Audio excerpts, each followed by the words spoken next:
All right, guys, today we are talking about really the key to better, we're saying the key to better worship at your church. I think it's a little broad. Let's really hone in on the one key. Yeah, exactly. The hidden enemy that's sabotaging your church's sound, this idea of imitation. And I don't know why Dylan's here because he knows nothing about church audio.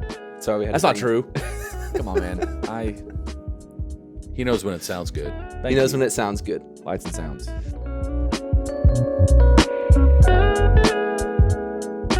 And obviously Jeff is going to be able to kind of wrangle us in here on this topic. But this idea of imitation, what do you guys, I think this isn't more than just audio. There's a lot of imitation happening in churches. But when it comes to audio, there's this idea that there is like a sound. Would you agree? In church? Yeah, for sure. I mean, I think there is a, like, if everybody closes their eyes and they think, what is modern worship in America right now? Everybody has sort of an idea of what that is. There's this wall of sound. There's this form of songs that sort of starts one way, builds to a thing, fades to a thing, builds, and then tries to get bigger. You know, there's this, it's a bit of a format rut, I think, which turns into a tone rut, which turns into okay, everything, in order to be effective and impactful and, cool, whatever the word is, it's like, well, we have to follow this formula. I think formulaic is what I would say, both in the writing and in the performing.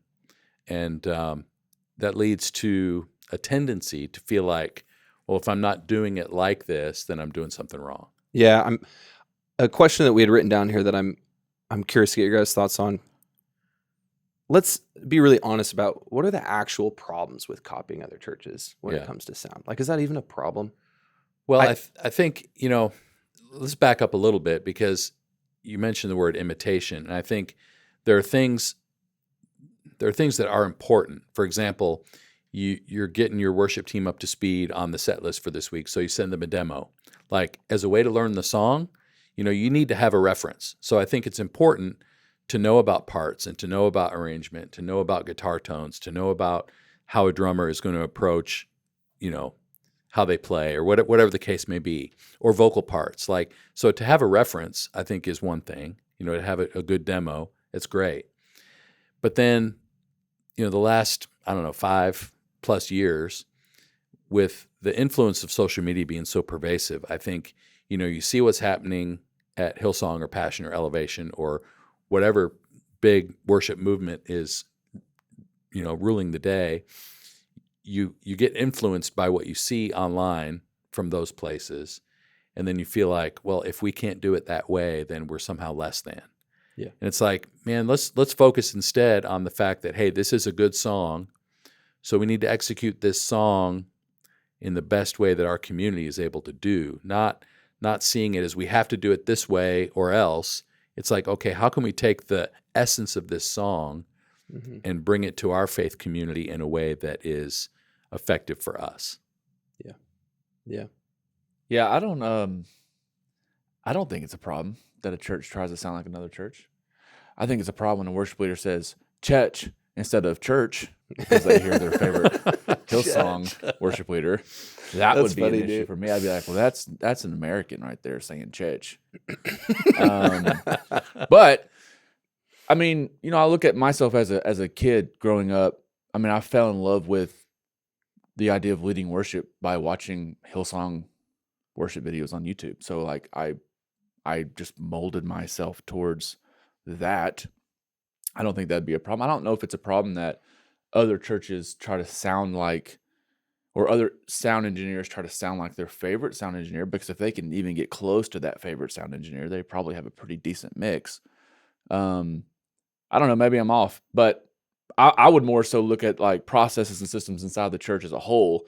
And if they're saying the same brand or the same mission statement, the same vision statement, the same everything from a neighboring church down the road, just because they want to be that cool church, I don't know, maybe that would be a bigger, potentially deeper topic. I don't know. Maybe I'm missing it. Yeah, they say imitation is the highest form of flattery. So, I mean, there is an aspirational quality to go, hey, we're here at our church, and man, we would aspire to be able to sound as good as XYZ, Yeah. or we would aspire to be able to have singers that could pull off this kind of harmony on a weekly basis, whatever. Like that's good. I think that aspirational quality is good. I think the danger is when you think that you can't be impactful or effective unless it's that way. Like, because, then it becomes less about the actual worship and more about the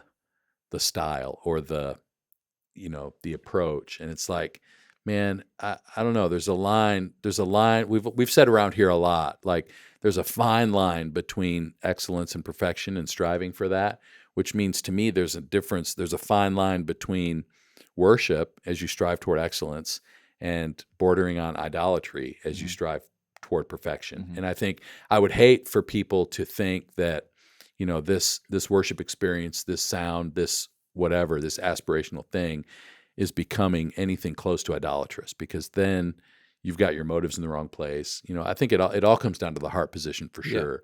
Yep. But as soon as it's about motivation and that gets squirrely, because then you start to change the way you talk, you start to change the way you behave, you start to change. There's a level of authenticity that gets diluted a little bit.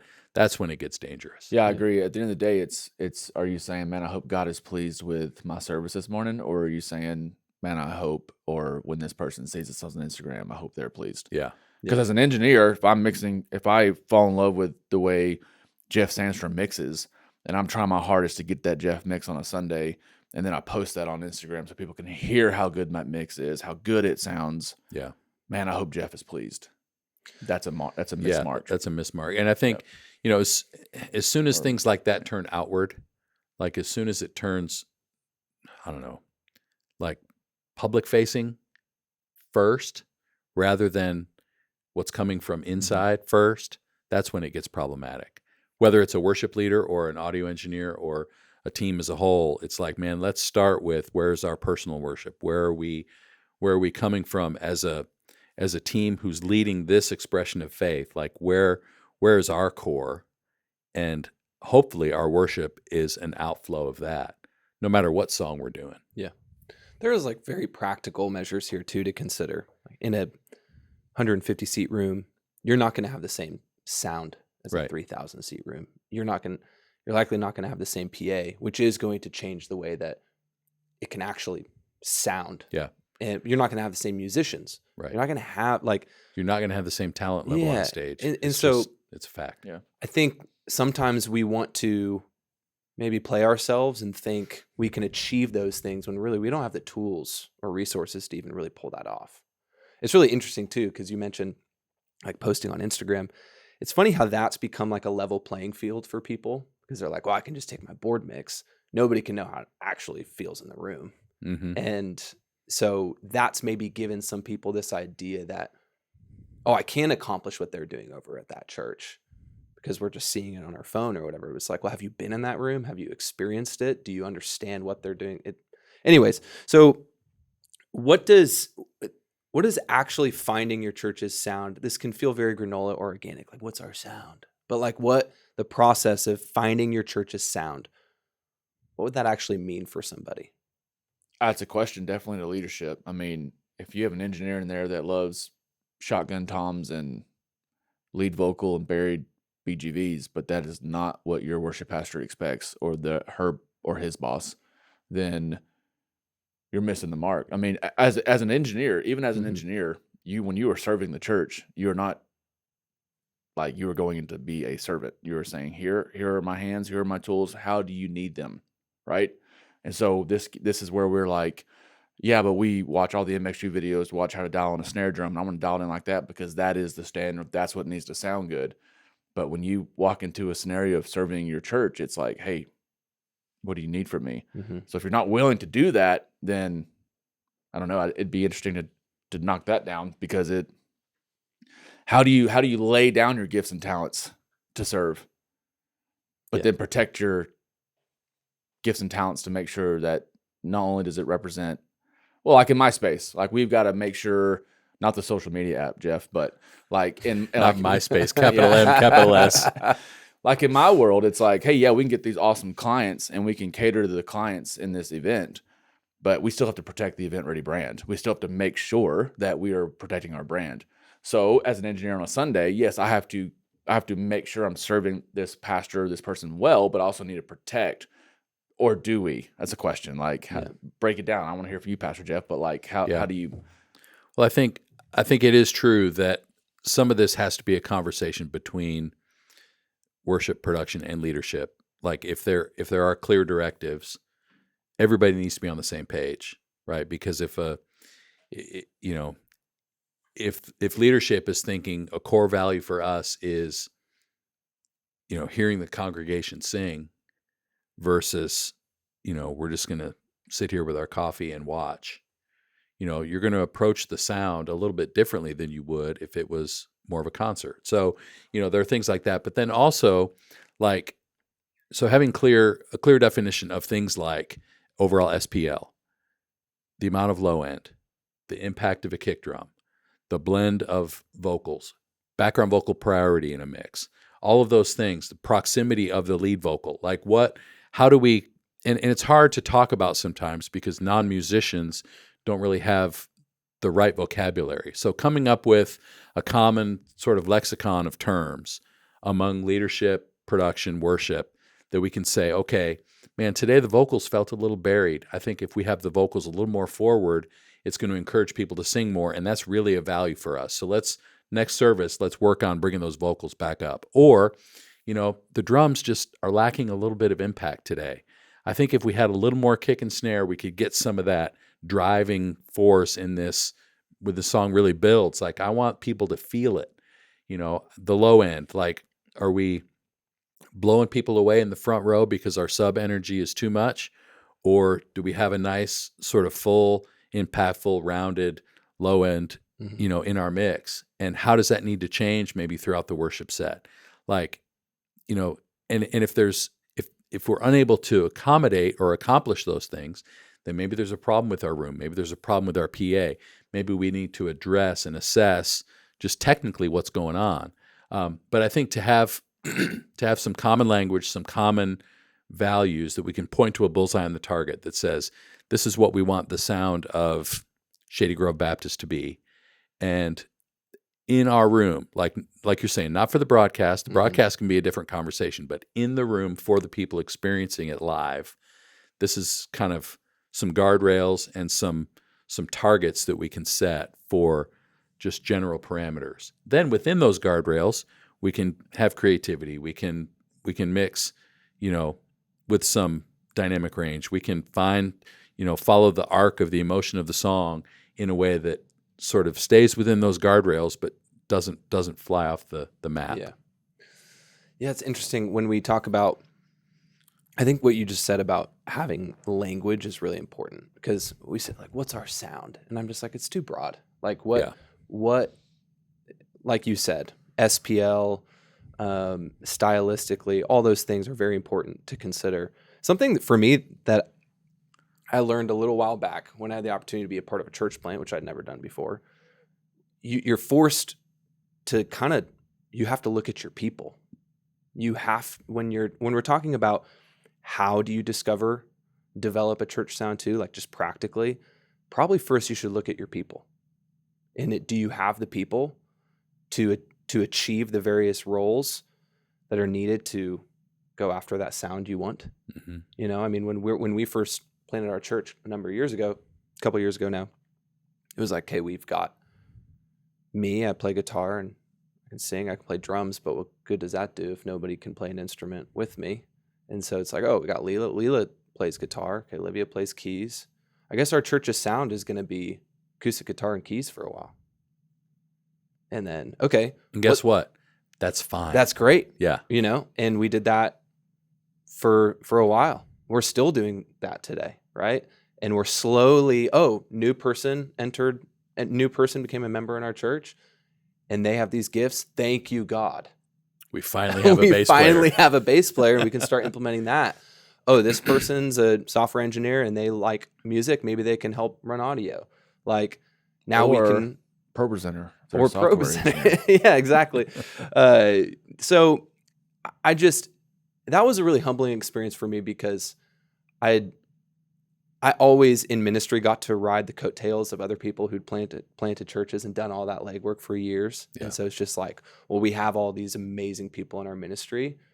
You don't know how you get there. You get there by investing in people, not just as your like worship ministry volunteers, but as your congregation. Yeah. And then your congregation multiplies.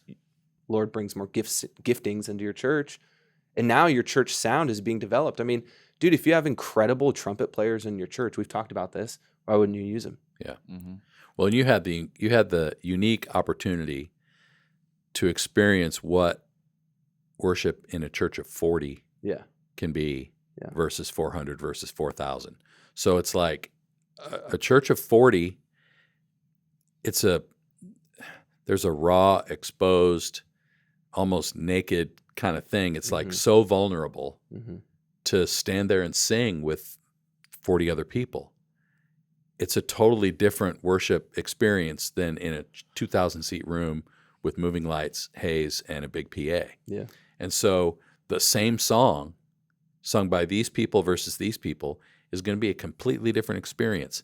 And that is okay. Yeah. Like, remember, a good song is a good song is a good song. Yeah. So if you can sit in a room with an acoustic guitar and play Goodness of God and it works, then it can work in any of those environments with any arrangement, with any technology or not, because it's a good song. So I think that's part of where we have to start is instead of thinking about sound in terms of actual tonality and instrumentation, let's think about it first in terms of, okay, what is this worship song saying? How does it make me feel? How does it connect to the heart of God? And if you start there, I think you're going to be miles ahead in terms of all the rest. Yeah. Question that I love asking people, and you can get to the bottom of this pretty quickly when you ask somebody, what's your church's sound? How quickly do they describe another church? Instead of just describing what they have identified as how their church functions. You know, it can kind of feel, you can get insecure about this. When our church was first starting, it was like, so what does worship look like?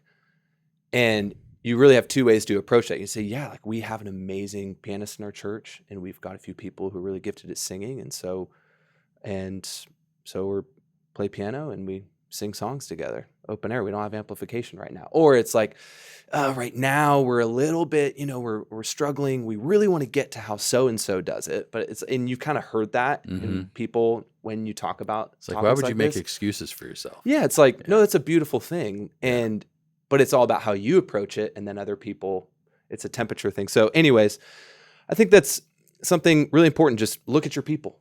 Look at your people when you're trying to identify practically what your church's sound could be. Yeah. And it can change. That's a beautiful thing. Yeah. Another thing, is talking about the leadership conversation and vision and all that. It's like my church, when we moved to South Carolina, we got to be a part of Grace Church there. And a huge core value for leadership is volunteer culture. So everybody on stage, except for maybe one or two people, is a volunteer. That brings a different kind of opportunity for them. It brings a different expectation in some ways in terms of execution. And it's beautiful. Like, in Atlanta, we were part of a church that had a lot of paid contract musicians. There's a different level of expectation for them. There's a different level of excellence that's expected or whatever. Neither of those two things are necessarily bad or good in their own right. But I would say, like, defining what those expectations are is really important. And it's like, because I know how we see these volunteers serving as an act of discipleship, it's like a lot of the other stuff just sort of falls away. Not that we excuse things or forgive mistakes or, we're okay with an out-of-tune guitar now because it's a volunteer. It's like, no, that's not true. But it does change the heartbeat around what's coming from the stage. It's like knowing that this person is not a professional musician, that they're giving of their time, that they're a school teacher, and they're here playing piano this week because they love music and they want to serve the team. it puts things in a different perspective. Yeah. So again, getting clarity around those values is so important. When is enough when you're an artist and you are mixing and you really are sold to making sure this sound is this way, and in your mind you're convinced that if it doesn't sound this way, it does not sound good, so therefore I do no longer want to be a part of this? Because I know there's people listening to this podcast that's probably going through that. And so when is enough, speaking specifically to that individual listening, going, yeah, but if I make these adjustments, it will not be good. And that's what I'm struggling with. If I turn that down, or I adjust it here, or if I turn up that vocal that can't sing, if I do that because my boss is asking me to do that, we will not sound good. Yeah, if I'm understanding your question, for me personally, I've been in that, and I think a lot of it's just, if I got to be honest, it's pride. Yeah. Because I remember in church where most of my ministry experience was, really in our town was like the church. It was like, it was done, everything was done a very specific way across all of our campuses. It was a season when I stepped off staff at that church and went to another church a few miles down the road. And I remember specifically being faced with this, like, well, we got to do it the way we did it over here because that's the it place. And all that was me carrying like the pride of, well, I can't. There was this internal battle in me of just like, there's insecurity in not being a part of that environment anymore. I think for a lot of people listening, you're like, there's these other churches doing it better than us, and there's insecurity that I'm not a part of that potentially.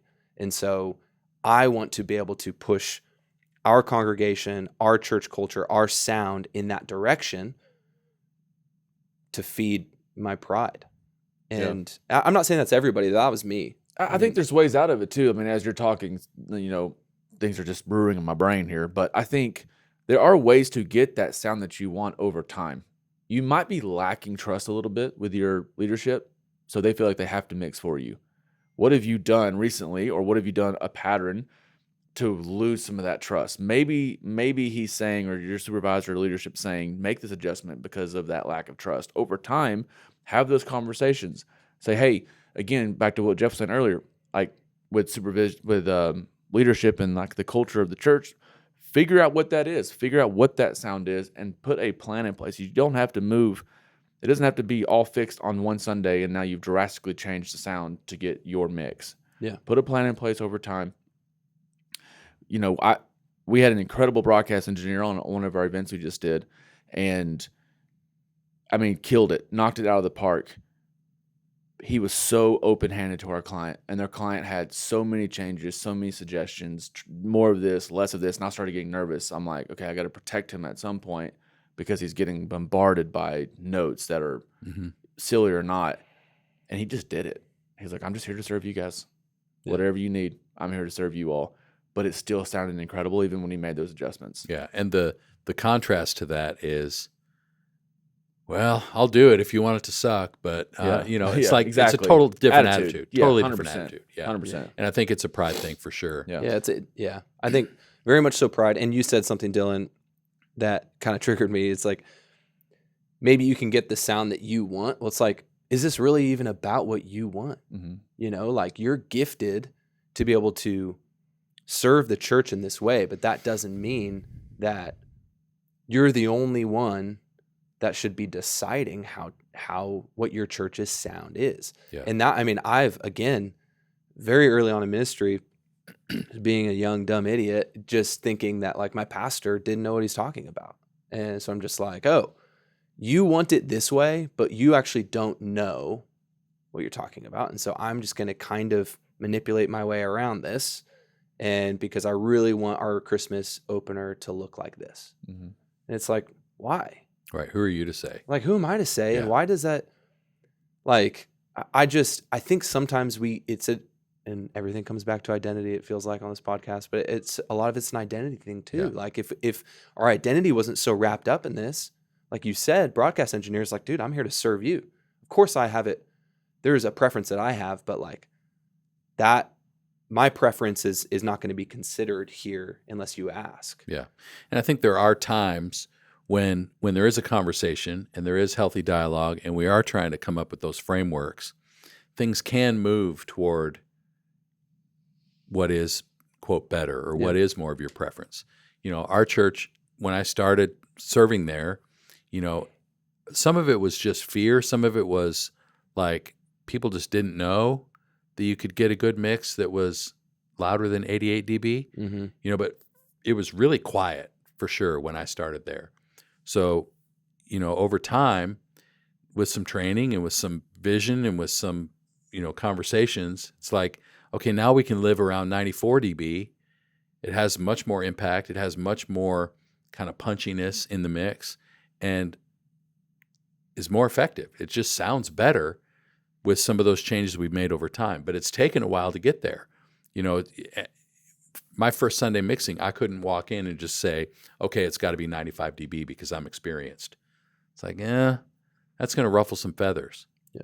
And then the other side of it is, when you've got your preferences and you've got this thing, this workflow, this sound, this whatever that you love, 95% of the people in the room don't know the difference. Yeah. As hard as that is to hear, as much as that sort of gets in your craw, the 65-year-old retired couple on the end of the row do not know what you're doing and they do not care. Yeah. I mean, I would even say the 37-year-old police officer also has no idea that you're battling. No, it's not about age. I'm just saying I'm it's just saying an in age general, thing. careers, age, anything. Like people just do not know. Like they just have no idea. And you said something key, Jeff, not to offend anybody purposefully here, but they don't know and they do not care. No. Right. They don't care. And I don't want to undermine the importance of our role in worship and tech to be intentional in everything we're doing. But sometimes we act as if some of these topics are mission critical. Right. And we let them destroy relationships. We let this conversation alone change where we decide to go to church. Yeah. We let it change as church staff members. Like we let it carry a lot of weight. And I think we might need to take a step back and consider this. Well, I think for those people who don't know and don't care, it's not that they don't care about being in the service. They don't care about the experience. And so our perspective needs to shift a little bit. So instead of making them come around to how it sounds, let's instead start with the question, okay, how can I make them more engaged? Like, is there anything I can do with my mix? Is there anything we can do with our sound that can be more engaging? Yeah. That can bring people in, that can help take people on a journey to take a step in their faith through what we're doing this weekend. Yeah. Like that, to me, it's like if you, as a team, if we just shift our mindset a little bit to go, okay, it's not about an SPL meter, it's not about a snare drum sound, it's about moving people. Yeah. And how would that change your approach to sound? Yeah. And overall, just to get above the clouds a little bit here, because this I'm super passionate. I walked through this for a number of years. This matters, but if this is what you're losing sleep over at night, like maybe reevaluate the situation. Like just even as a worship and tech leader, we can get so lost in the sauce about something like what is our church's sound? We've completely missed the point of who we are called to be, what we're called to do as Christ followers, outside of our position where we often place our identity. And I think that's so much here that just doesn't get talked about enough because people are like, well, we don't want to undermine the importance of this. It's like, I don't think anybody here is making this not important enough in the church today. It tends to be a conversation everywhere you go. Yeah. So maybe don't give it so much weight. Well, it's two things that have to be held equally, right? Because it is important, especially if you have different people, whether it's volunteers or contractors. You have different people mixing a lot of the time. We've got a rotation of 5 or 6 guys. Some churches bring in 3 or 4 different contractors. It's like it is important to have some guardrails. It is important to have vision and a target. Like I don't want it to sound drastically different depending on who's in the seat. So it's like, we need to have a sound. Like we need to have some parameters. But man, don't focus on that at the expense of some of the other things. Yeah, it's like mission critical. Don't lose sleep over not having that other sound. Right. And that's the thing really here. It's like, what is our sound? Yeah. Like that's what's important. That's your job. Yeah. Your job is to lead a team and have a consistent sound Sunday after Sunday to eliminate distractions in the worship environment. Right. But if you're losing sleep because the sound you want isn't the sound that your pastor has vision for, get over it. Or leave. Right? Yeah. I mean, there's really like not much there to me. Yeah, I agree. So, anyways, this has been good. I wanted to say that at the very beginning of the podcast, but then the podcast would be over. So get over it or leave. Oh man. But all of this, again, developing a church sound, we've identified incredibly important, and it takes a team. We actually, in the description below, linked what we call the Volunteer Development Toolkit. There's a lot of you listening that are like, hey, identifying church sound, all this stuff you guys are talking about is great. I don't even have a team, you jokers. So this is where you can start. Download that toolkit. It's going to help you rally a team for every single position in the worship and tech ministry, and slowly start, which is a long game, but slowly start this long game of developing and investing in a team of volunteers in your worship and tech ministry. Download it. It's free. You got nothing to lose. Thanks for joining us today. We'll see you next time on the MxU podcast.